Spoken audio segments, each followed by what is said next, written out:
pagi, jemaat yang dikasihi Yesus Kristus.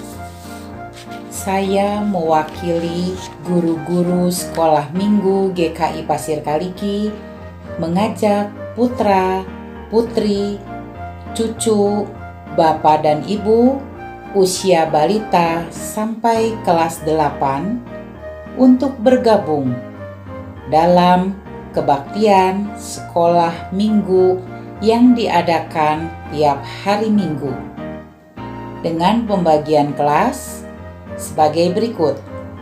Kelas balita sampai kelas 3 SD mulai pukul 8. Kelas 4 sampai 6 SD mulai pukul 9.15. Kelas tunas remaja mulai pukul 10. Demikianlah informasi dari Sekolah Minggu GKI Pasir Kaliki. Kami sangat berharap putra-putri, cucu, ibu dan bapak dapat ikut bergabung untuk mengadakan perjumpaan dengan Tuhan di Sekolah Minggu GKI Pasir Kaliki. Selamat beribadah.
Menjadi perpanjangan kasih Allah bagi sesama manusia, terutama membantu saudara-saudara kita yang membutuhkan pertolongan, menjadi sangatlah penting apalagi di masa pandemi ini. Seperti pada 2 Korintus 8 ayat 12-13. Sebab, jika kamu rela untuk memberi, maka pemberianmu akan diterima. Kalau pemberianmu itu berdasarkan apa yang ada padamu, bukan berdasarkan apa yang tidak ada padamu. Sebab kamu dibebani bukanlah supaya orang-orang lain mendapat keringanan, tetapi supaya ada keseimbangan. Mari kita melanjutkan tugas pelayanan peduli COVID dengan terus bersama-sama menolong yang berdampak. Baik anggota jemaat, simpatisan maupun warga sekitar sesama kita, dengan kita menyisihkan berkat yang Tuhan limpahkan kepada kita dan menyalurkannya dalam persembahan peduli COVID pada rekening GKI Pasir Kaliki dengan keterangan peduli COVID atau dengan menambahkan angka 19 di akhir pada jumlah persembahan kita yang kita berikan. Kiranya Tuhan Yesus memimpin dan memakai kita sebagai perpanjangan kasih Allah kepada saudara-saudara kita yang membutuhkan.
Saudara yang dikasihi Tuhan, marilah kita syukuri kehidupan yang penuh liku ini. Walau suka duka silih berganti, pahit manis datang dan pergi. Meski semangat pasang surut, hidup harus tetap berlanjut. Tuhan mengundang kita dalam ibadah ini untuk memulihkan daya juang menghadapi kehidupan.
Kita masuki ibadah Minggu Prapaskah yang pertama ini dengan pengakuan.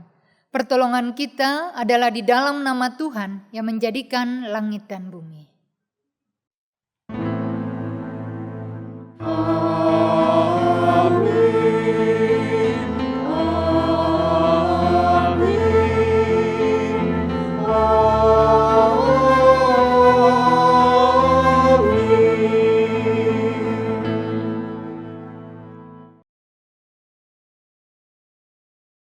Kasih karunia dan damai sejahtera dari Allah Bapa kita dan dari Tuhan Yesus Kristus menyertai saudara sekalian. Dan beserta saudara juga.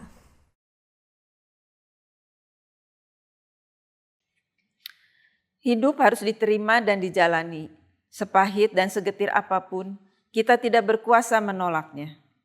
Hidup harus disyukuri karena hidup adalah anugerah. Tetaplah berjuang karena Tuhan Yesus berjanji akan selalu menemani. Hidup harus berlanjut, seperti kisah pencobaan Yesus di padang gurun, menegaskan bahwa Yesus pun mengalami getirnya kehidupan dan kesengsaraan, dikisahkan dalam Lukas 4 ayat 2. Di situ ia tinggal 40 hari lamanya dan dicobai iblis. Selama di situ ia tidak makan apa-apa dan sesudah waktu itu ia lapar. Dalam keadaan lapar, iblis datang mencobai dia.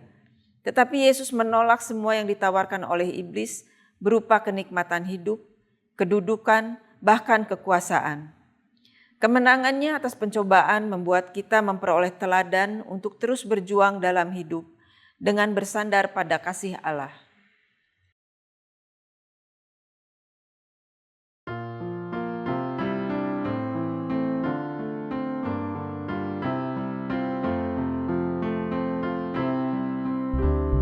Lawanlah godaan, selalu bertekun. Tiap kemenangan kau tambah teguh. Nafsu kejahatan harus kau tentang. Harap akan Yesus, pasti kau menang.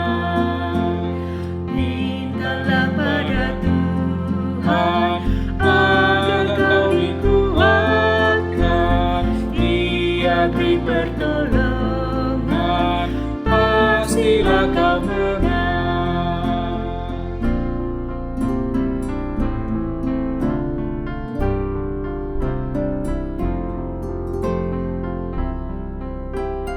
Allah memberikan baju mulia bagi yang percaya di dalam iman.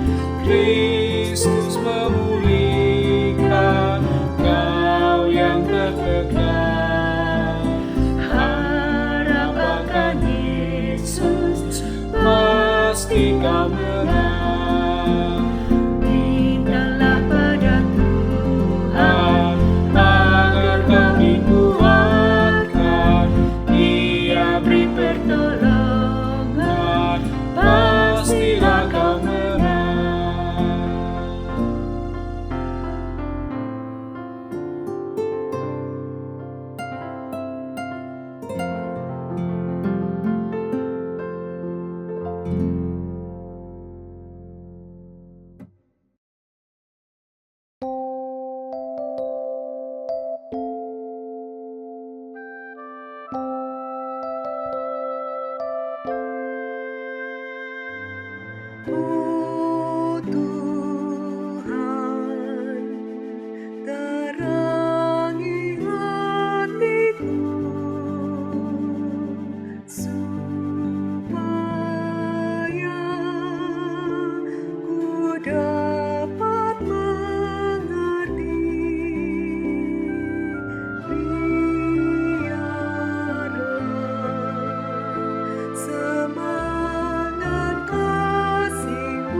Sukacita memberi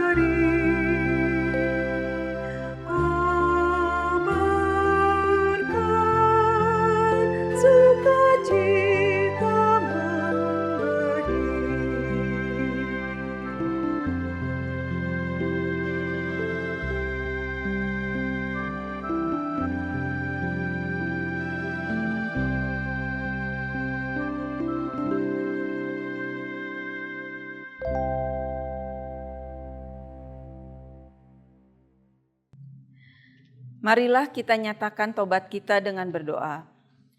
Kepadamu ya Tuhan, Sang Pemberi kehidupan, kami memohon sentuhan kasih-Mu yang memulihkan dan menguatkan kami untuk terus melanjutkan kehidupan saat mengalami kemelut hidup yang berat.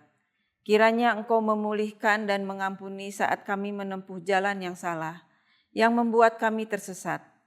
Saat iman kami goyah dan melangkah tanpa arah. Saat kami menyerah dan mengandalkan kekuatan kami sendiri. Kristus kasihani dan ampunilah kami. Amin. Amin.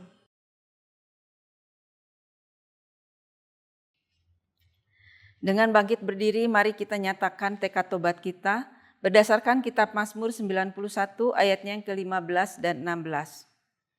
Bila ia berseru kepadaku, aku akan menjawab. Aku akan menyertai dia dalam kesesakan. Aku akan meluputkannya dan memuliakannya. Dengan panjang umur akan kukenyangkan dia dan akan kuperlihatkan kepadanya keselamatan daripadaku.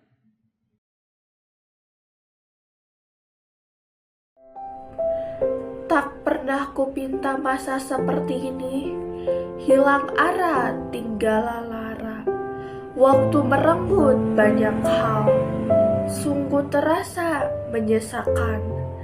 Kesedihan merajalela dalam pikiran dan ingin menutup nurani. Setiap orang seakan terpenjara dalam batas pintu mereka. Mereka melakukan keseharian yang tak biasa mereka lakukan, mencari hobi baru, dan kini mulai terbiasa. Masa itu aku tandai dalam sebuah garis sejarah. Memang sejenak terasa terhenti dari perjalanan. Kenyataan kita tak sungguh berhenti. Pengorbanan terus dirajut demi menyambung hidup, terus lanturkan harap. Doa tiada henti mengalir, bagaikan hembus nafas yang memainkan iramanya, seakan lagu yang merdu menyapa melalui doa. Tuhan, tolong kami. Tuhan, bantu kami. Layaknya mendengar musik indah, dekapan kasih-Nya yang tak pernah penat, memeluk erat jiwa dan raga, memberi kuat dan kiat menjalani hidup. Yang meninggalkan segala cemas, yang mulai merendah, yang mulai menyentuh tapak, dalam harap mulai berderap. Tuhan bersamalah.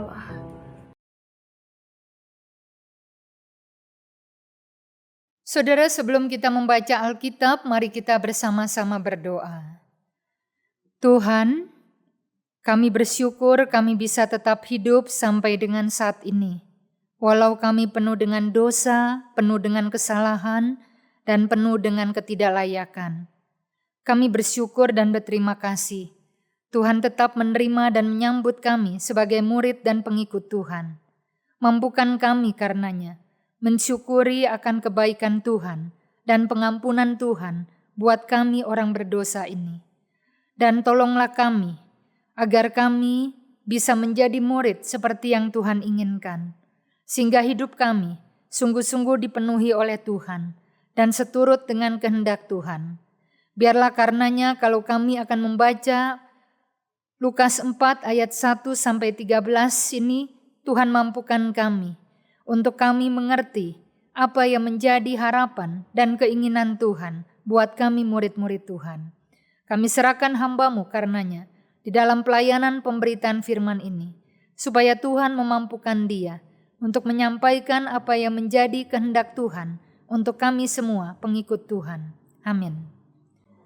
Saudara, Lukas 4 ayat 1 sampai ayat 13 akan saya bacakan dengan judul Pencobaan di Padang Gurun.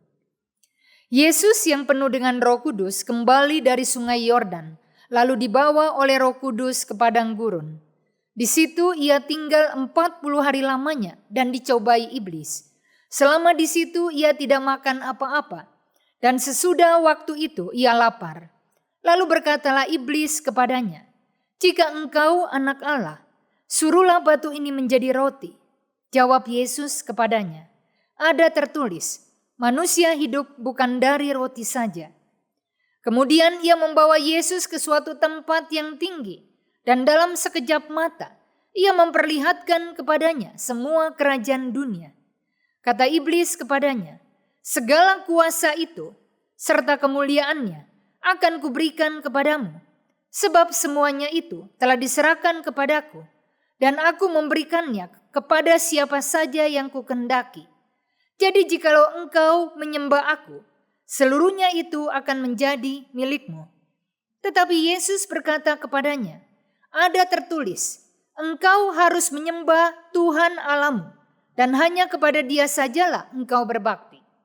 Kemudian ia membawa Yesus ke Yerusalem dan menempatkan dia di bubungan bait Allah, lalu berkata kepadanya, "Jika engkau anak Allah, jatuhkanlah dirimu dari sini ke bawah. Sebab ada tertulis, mengenai engkau, ia akan memerintahkan malaikat-malaikatnya untuk melindungi engkau. Dan mereka akan menatang engkau di atas tangannya, supaya kakimu jangan terantuk kepada batu." Yesus menjawabnya, katanya, "Ada firman, jangan engkau mencobai Tuhan Allahmu." Sesudah iblis mengakhiri semua pencobaan itu, ia mundur daripadanya dan menunggu waktu yang baik. Ya saudara, demikianlah firman Tuhan Yesus Kristus. Berbahagialah mereka yang mendengarkan firman Tuhan dan yang memeliharanya. Hosana. Hosana, Hosana, Hosana.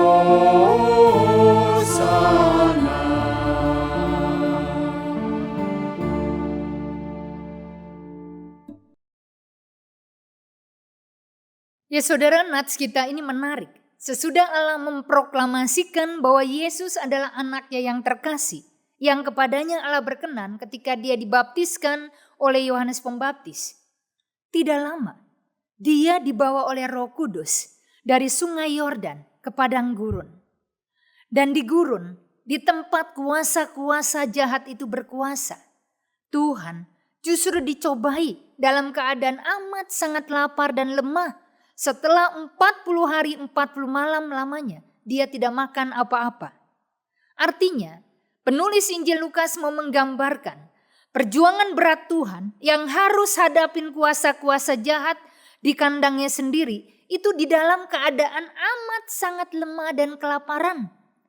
Dan cobaan pertama iblis kepada Tuhan meminta dia mengubah batu menjadi roti untuk membuktikan bahwa dia memang anak Allah.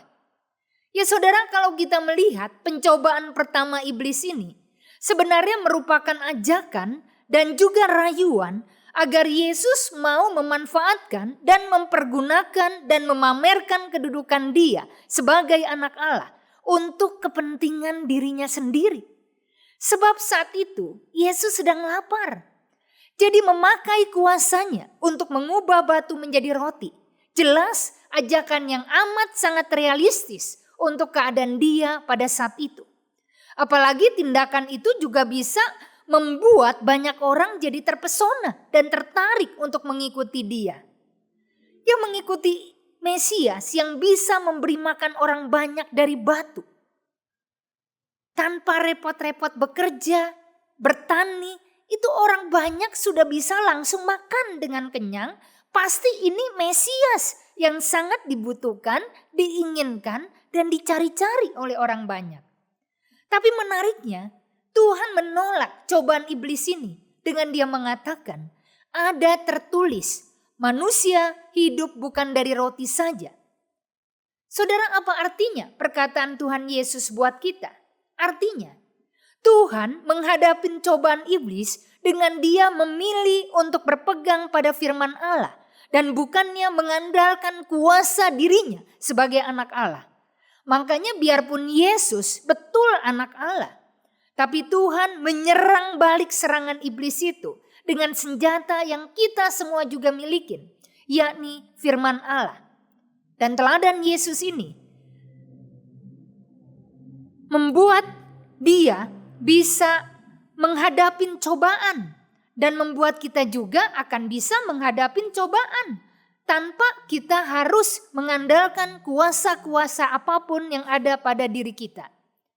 Ya saudara, dan setelah cobaan pertama gagal, iblis langsung melancarkan serangan yang kedua, membawa Tuhan ke tempat yang tinggi untuk memperlihatkan kepadanya semua kerajaan dunia. Kenapa? Iblis membawa Tuhan ke tempat yang tinggi. Supaya dari tempat yang tinggi itu, matanya bisa melihat dengan jelas dan leluasa segala kekuasaan dan kemuliaan yang dimiliki iblis di dunia. Dan iblis berharap dengan Yesus menyaksikan semua itu, Yesus akan mudah mengiyakan rayuan dan tawaran dia. Makanya iblis berkata, segala kuasa itu serta kemuliaannya akan kuberikan kepadamu. Sebab semuanya itu telah diserahkan kepadaku. Dan aku memberikannya kepada siapa saja yang kukendaki. Jadi jika engkau menyembah aku, seluruhnya ini akan menjadi milikmu. Saudara, penguasa kejahatan itu rupanya amat sangat yakin bahwa Yesus akan melakukan yang dia minta. Karena syaratnya juga sangat gampang. Cuman dengan menekuk lututnya di hadapan iblis. Apalagi tawaran iblis itu juga akan bisa membuat Yesus mempunyai banyak pengikut di dunia tanpa dia harus repot-repot menempuh jalan yang berat, sulit, dan juga menyengsarakan dirinya. Mati hina di atas kayu salib Golgota. Tapi sayangnya, walaupun iblis sudah menawarkan seluruh kehormatan, kekuasaan, dan kemuliaan dunia dengan begitu hebatnya, Tuhan tetap saja menolak dia. Dan lagi-lagi Tuhan menghadapi serangan iblis itu dengan dia tetap berpegang pada firman Allah. Ya saudara, dalam pencobaan kedua ini, iblis sebetulnya sedang menggoda Yesus untuk menukar kuasa yang iblis miliki atas dunia ini dengan imbalan mendapat kepuasan karena bisa menaklukkan anak Allah. Dia sedang menggoda Yesus untuk meraih kemasyuran, kekuasaan, dan kemuliaan dunia tanpa dia menghadapi resiko ditolak secara menyakitkan oleh pengikutnya. Jadi tanpa bisa mengalami salib, Yesus sudah bisa mengenakan mahkota kalau dia menerima tawaran iblis. Dan ini tentu tawaran yang pasti akan direspon dengan cepat oleh orang-orang dunia ini. Tapi dengan tetap berpaut kepada firman Allah, Tuhan menolak tawaran yang menggiurkan itu. Walaupun iblis sudah memperlihatkan semua kekuasaan dan kemuliaan dirinya di dunia. Dengan modal firman Allah, Tuhan menyatakan kepada iblis bahwa dia lebih ingin untuk menyembah kepada Allah daripada kepada iblis. Ya saudara-saudara, artinya walaupun jalan yang Yesus tempuh akan lebih lambat dan menyakitkan dengan dia tidak menerima tawaran iblis, tapi Yesus lebih ingin mewujudkan misinya dengan cara-cara yang berkenan kepada Allah dan sesuai firman Allah. Makanya betapapun menggiurkan tawaran iblis dan betapapun gampang meraih kekuasaan dunia dengan hanya menekuk lututnya, Yesus tidak mau menerima itu. Dan pencobaan ketiga, iblis meminta Yesus untuk menjatuhkan dirinya dari bubungan bait Allah Yerusalem. Karena dia yakin Allah pasti akan mengirim para malaikatnya untuk melindungi Yesus supaya kakinya jangan sampai terantuk pada batu. Saudara-saudara, dalam pencobaan ini, iblis minta Yesus untuk membuat dirinya terpukau. Dia merayu Yesus untuk mau bertindak sebagaimana seharusnya Allah. Maka iblis katakan, jika engkau anak Allah, jatuhkan dirimu dari sini ke bawah. Saudara, dan lagi-lagi Tuhan enggan untuk mengikuti kebiasaan orang-orang dunia ini yang memang suka melakukan apapun supaya orang kagum dan terpesona dengan dirinya. Tuhan justru lebih memilih untuk orang banyak mengikuti Dia karena taat, karena rela, karena setia, bukan karena Dia sudah menjadi Tuhan seperti yang mereka bayangkan. Dia juga mau para muridnya mengikuti Dia ke Golgota, walaupun sambil memikul salib mereka. Jadi Yesus tidak merasa perlu ada jalan pintas yang manipulatif untuk membuat orang merasa mau mengikuti Dia dengan adegan sensasional yang Dia lakukan di atas bubungan Bait Allah Yerusalem itu. Makanya Yesus tidak merasa perlu memaksa Allah menyelamatkan dirinya hanya untuk membuktikan Dia betul-betul anak Allah di hadapan iblis. Ya artinya upaya-upaya iblis mencobai Yesus itu semuanya gagal.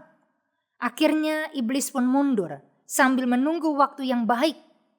Sedangkan Tuhan justru terus melanjutkan hidupnya untuk mengajar orang banyak supaya mereka percaya dan menerima bahwa Dia adalah anak Allah, sekalipun Dia akan mati di atas salib sebagai penjahat yang paling hina. Saudara-saudara yang saya kasih di dalam nama Tuhan Yesus Kristus, hari ini gereja-gereja mulai memasuki Minggu Prapaskah yang pertama. Nah, walaupun teks kita tadi baru mengisahkan persiapan dari pelayanan Yesus di depan orang banyak, tapi Yesus sangat paham bahwa langkah Dia itu pasti akan berakhir di Golgota. Bahkan dari minggu ke minggu, menurut Injil-Injil, intensitas derita yang Yesus alamin semakin tinggi dan puncaknya adalah derita Dia di atas salib. Tapi Tuhan tidak pernah gentar dan juga tidak mau menghindar. Hidupnya terus saja berlanjut seperti yang direncanakan Bapaknya, dari Betlehem ke Nazaret, ke Sungai Yordan, ke Padang Gurun, ke Galilea, ke Yerusalem, dan lalu berakhir di Golgota. Gak heran, walaupun masa hidup Yesus ini relatif singkat, 33 tahun di dunia, tapi hidupnya bermakna dan terhormat. Sebab Dia tidak asal hidup, sehingga Dia mau melakukan apa saja dan mengorbankan apapun demi bisa hidup enak, hidup kenyang, hidup mulia, dan hidup berkuasa seperti yang iblis inginkan. Yesus tidak pernah mau mengobrol kekuasaannya hanya untuk menghindari rasa lapar ataupun meraih popularitas murahan. Tuhan justru lebih memilih untuk hidup dengan rasa lapar, untuk hidup menderita, untuk hidup tertolak, untuk hidup dibenci, untuk hidup tidak memikat, kalau langkah itu justru yang sesuai dengan kehendak dan rancangan Bapaknya. Nah, belajar dari kisah pencobaan Tuhan ini, kita belajar yang pertama, hidup punya banyak pilihan. Saudara-saudara, kalau kita mengingat hidup Tuhan Yesus, menurut Alkitab, Yesus lebih memilih menjadi anak Maria daripada jadi anak bangsawan. Dia lebih memilih lahir di kandang daripada di istana. Dia memilih untuk tinggal di Galilea daripada di Yudea. Dia memilih untuk naik keledai daripada naik kuda. Dia memilih salib daripada mahkota. Dia memilih kelaparan daripada dia mengejar kenyamanan dan kepuasan dirinya. Dia memilih kehilangan kuasa dan kemuliaan dunia daripada harus menyembah iblis. Dia memilih diragukan sebagai anak Allah daripada dia harus memberontak keinginan Allah. Dia memilih jalan memutar yang sedikit lebih susah daripada jalan instan, tapi yang tidak sesuai kehendak Bapaknya. Dan ia juga memilih mentaatin firman Allah daripada mendengarkan iblis. Dan karena Tuhan memilih yang benar, Dia tetap hidup walaupun dia harus mati. Nah, pertanyaan saya, bagaimana dengan kita pengikutnya? Apa yang mau saudara pilih? Kira-kira saudara mau pilih iblis atau pilih Tuhan? Saudara pilih mentaatin firman Allah atau mengikuti suara iblis? Saudara memilih kesenangan dan kenyamanan hidup atau memilih melawan kehendak dan keinginan Allah? Dan ingat, pilihan-pilihan kita itu akan menentukan apakah kita akan tetap hidup atau kita akan mati binasa. Lalu yang kedua, kita belajar dari kisah pencobaan Yesus ini bahwa hidup kita pasti akan menghadapi yang namanya cobaan demi cobaan. Saudara-saudara, lihat Alkitab, Yesus beberapa kali dicobai, baik oleh iblis, oleh Petrus, oleh penjahat di sebelah salibnya, yang menantang dia menyelamatkan mereka karena dia adalah Kristus. Lalu juga dia pun dicobai oleh orang banyak yang mengatakan kalau Yesus turun dari salib, mereka akan percaya kepada dia. Nah, kalau anak Allah saja dicobai, apalagi kita. Jadi jangan pikir karena kita adalah murid Yesus, pasti kita akan luput dengan yang namanya cobaan, pergumulan, masalah, tantangan, dan juga kesulitan. Dan kalau Tuhan di dalam keadaan amat sangat lelah dan lapar, dia menang menghadapi iblis di kandang iblis sendiri, yakni di padang gurun. Hal sama yang tentu juga bisa kita lakukan sebagai pengikut dia. Kuncinya kalau kita mau mentaatin firman Allah. Saudara-saudara, iblis memang punya banyak cara untuk merayu, mengintimidasi, memaksa kita untuk taat kepadanya dan membinasakan kita. Iblis bisa membuat kita melakukan semua yang dia inginkan dengan berbagai cara. Tapi jangan lupa, kita juga punya senjata super ampuh untuk menghadapi iblis, yakni firman Allah dan Kristus sendiri, imam besar yang juga telah dicobai. Itu sebab yakinlah kalau Tuhan pasti akan menolong kita menghadapi cobaan-cobaan hidup kita. Karena dia juga telah dicobai dan dia tidak sampai berbuat dosa. Memiliki Tuhan dan memahami firman-Nya itu akan membuat kita tetap berlanjut hidupnya. Walaupun dicobai iblis dengan bagaimanapun juga. Dan penolakan Tuhan atas godaan dan cobaan iblis ini mengajarkan kita cara jitu menghadapi cobaan-cobaan yang datang dalam hidup kita. Itu adalah kalau kita bersabar. Jangan gampang menyerah dan jangan gampang terpancing oleh rayuan-rayuan iblis betapapun menggiurkannya. Lalu yang ketiga, kita belajar dari kisah pencobaan Yesus ini. Hidup itu harus punya tujuan. Saudara-saudara, kalau kita memperhatikan teks Lukas 4 tadi, kita bisa menyimpulkan tujuan hidup Yesus itu adalah melakukan kehendak Allah dan mentaati firman-Nya.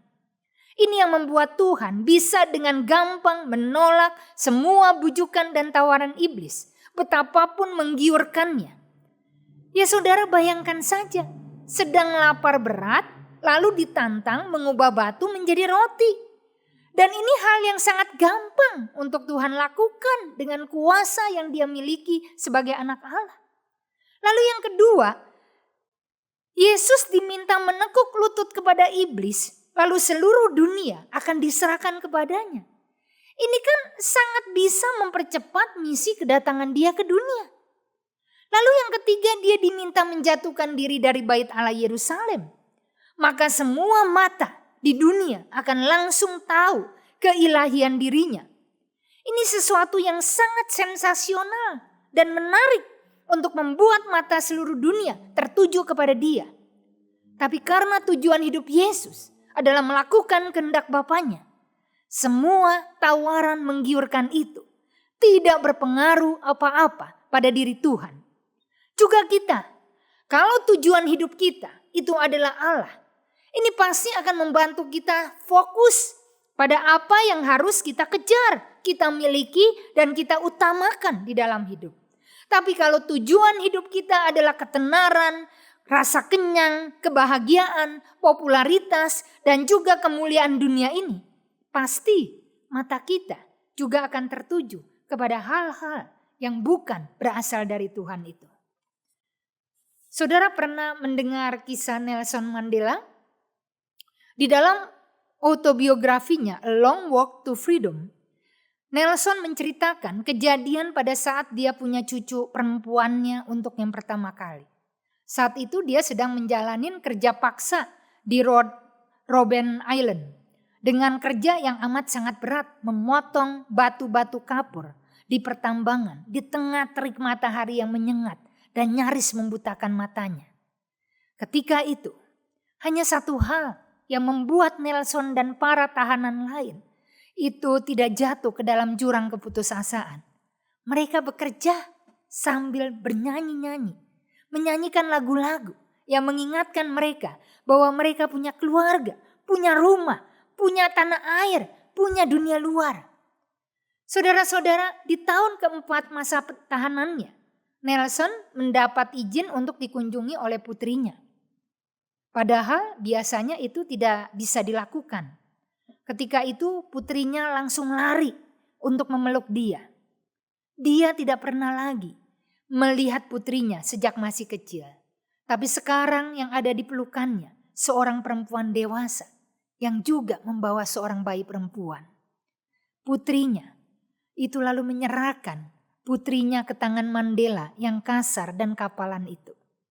Dan Mandela menuliskan di autobiografinya, menggendong bayi yang baru lahir dan begitu lembut itu dan begitu rapuh di tangan kasar saya yang terbiasa memegang skop dan linggis. Ini betul-betul membawa sukacita besar. Rasanya tidak ada laki-laki yang lebih bahagia menggendong seorang bayi daripada diri saya saat itu. Memang di dalam budaya suku Afrika itu ada tradisi bahwa sang kakek yang akan memilihkan nama cucu pertama yang baru lahir. Jadi sambil menggendong cucunya, dia langsung memikirkan nama apa yang tepat untuk bayi perempuan tak berdaya itu. Dan pilihan dia jatuh pada Sasiwe yang artinya harapan. Nama itu punya arti yang sangat dalam buat Nelson. Sebab selama bertahun-tahun di penjara, harapan itu yang tidak pernah meninggalkan dia. Saudara-saudara, dan dalam lubuk hatinya Nelson yakin, cucunya itu akan menjadi generasi baru Afrika Selatan yang bisa hidup tanpa lagi mengalami politik apartheid. Dia mengimpikan bahwa negaranya akan hidup di dalam kesamaan hak antara kulit hitam dan kulit putih. Dan ini yang menjadi cita-cita dan perjuangan dia. Sampai-sampai dia rela untuk ditahan karena tujuan mulianya itu. Tapi saat itu, ketika dia menggendong cucunya, dia baru saja menjalani setengah dari masa tahanannya. Dan dia baru bebas 13 tahun kemudian. Tapi visi harapan itu yang menopang Nelson untuk menjalani hari-hari super panjang dia selama di dalam tahanan. Sasiwe membangkitkan semangat hidupnya yang membuat dia merasa harus bisa melanjutkan hidupnya. Walau saat itu sedang menderita luar biasa, bekerja paksa dan juga ada di dalam tahanan. Dan betul, harapan Nelson tidak sia-sia. Sebab ketika keluar, dia bahkan bisa menjadi presiden kulit hitam pertama di negaranya. Yang lalu menghapuskan politik apartheid dengan roh pengampunan. Bahkan akhirnya dia pun menerima penghargaan paling bergengsi, yakni Nobel Perdamaian. Saudara, dari kisah ini yakinlah, saat kita punya tujuan hidup yang jelas, kesulitan bagaimanapun tidak akan bisa menjatuhkan dan membuat kita enggak berdaya. Tema Paskah, Prapaskah pertama ini, hidup harus berlanjut. Saudara, hidup hanya satu kali dan mati juga satu kali. Maka dari itu hidup dan matilah dengan terhormat. Jangan gara-gara kita menyayangin hidup yang cuma sekali ini, lalu kita bersedia mengorbankan apapun juga supaya bisa tetap hidup. Jangan juga demi hidup enak, hidup kenyang, hidup nyaman, lalu kita mau saja menjual iman kita, ketaatan kita, kesetiaan kita, dan komitmen kita kepada Tuhan. Nanti kita bukannya hidup tapi mati. Seperti kata firman Tuhan di Matius 16 ayat 26a. Apa gunanya seorang memperoleh seluruh dunia tapi dia kehilangan nyawanya? Saudara-saudara, seperti teladan Yesus, mari lanjutkan terus hidup kita untuk Allah. Apapun cobaan, masalah, kesulitan, dan pergumulan yang kita hadapin sekarang ini. Dan mari kita menyambut semua cobaan dan ujian yang datang dalam hidup kita ini. Dengan kita tetap berkomitmen mentaati firman Allah. Supaya kita bisa tetap hidup dan bukannya mati tak berdaya dalam cobaan-cobaan yang kita hadapin. Amin.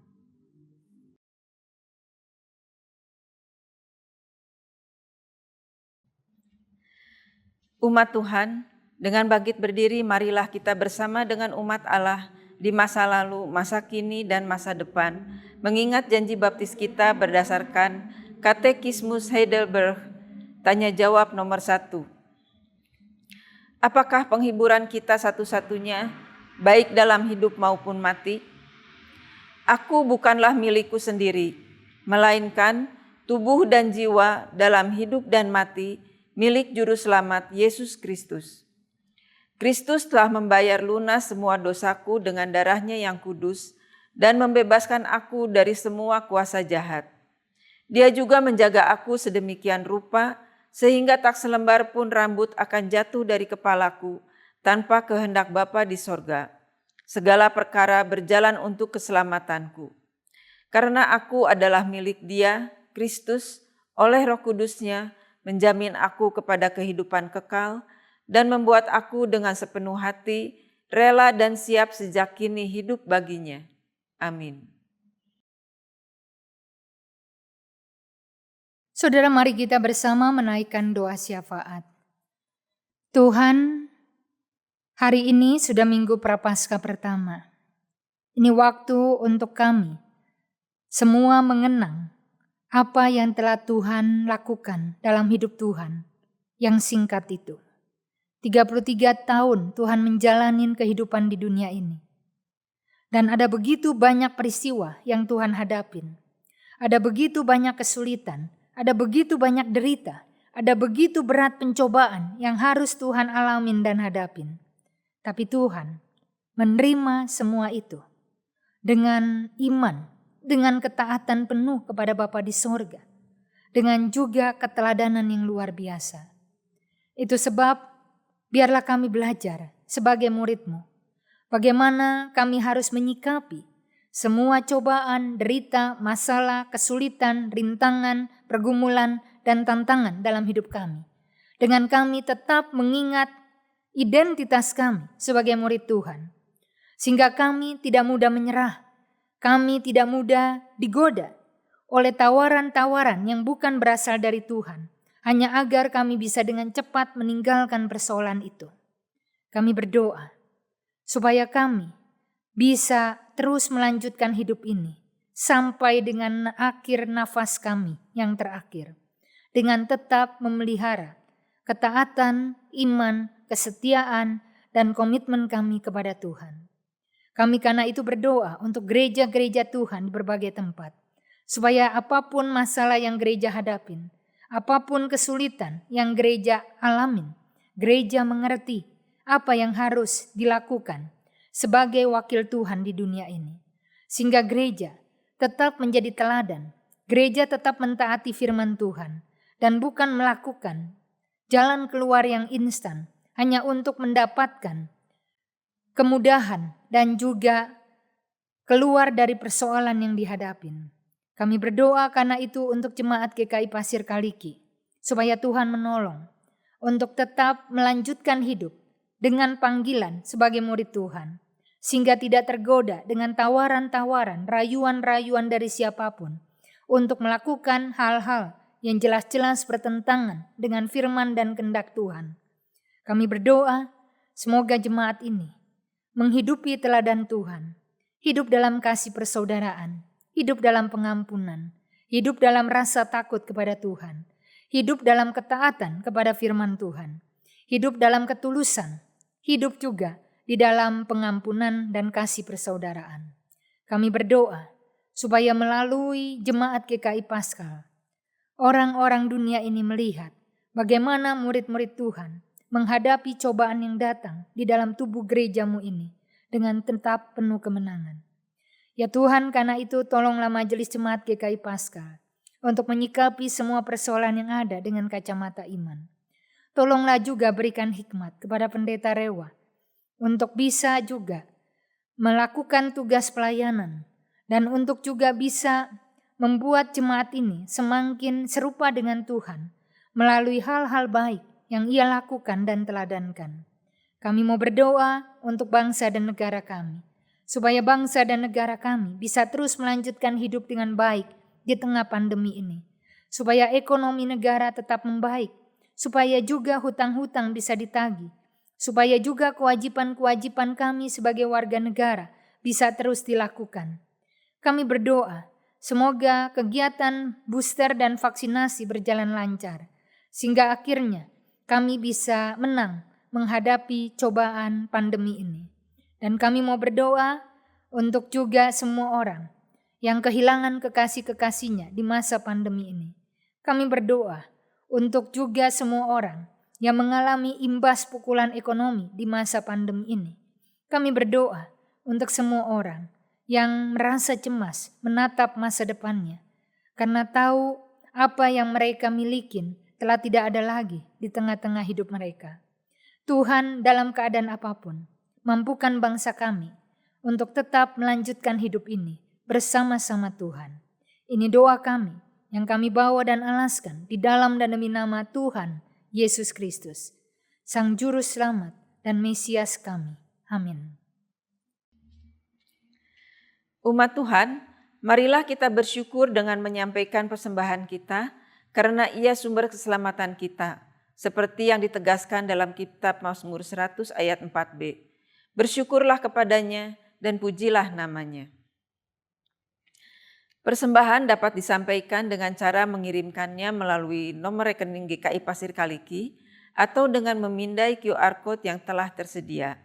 Bagi jemaat yang telah mempersiapkan persembahan dalam bentuk uang tunai, dapat memasukkannya ke dalam amplop serta menghubungi tata usaha gereja atau penatua agar persembahannya dapat diambil ke tempat.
Marilah dengan bangkit berdiri kita akan menaikkan doa persembahan kita.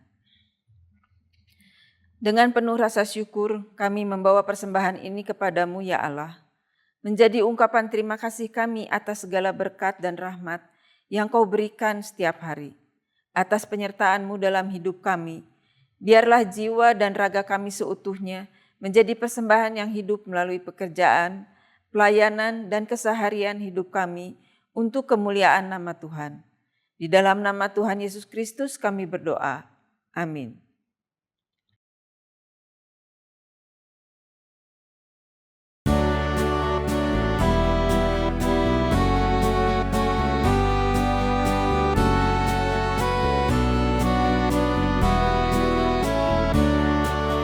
Dalam badai hidup, Yesus ku pegang teguh.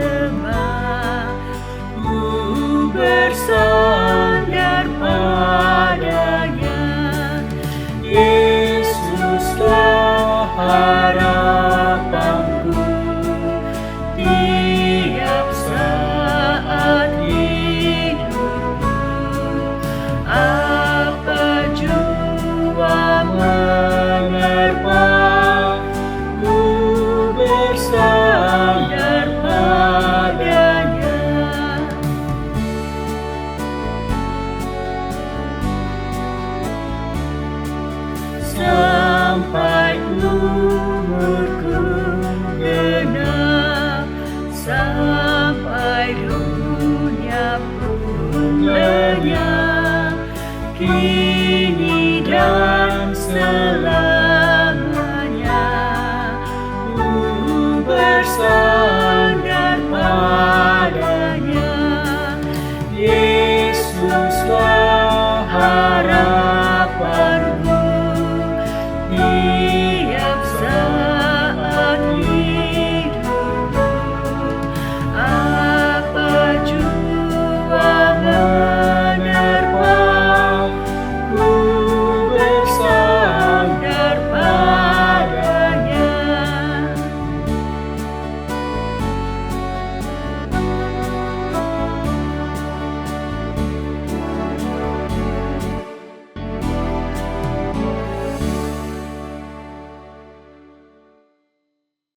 Saudara yang dikasihi Tuhan, undurlah dengan damai sejahtera.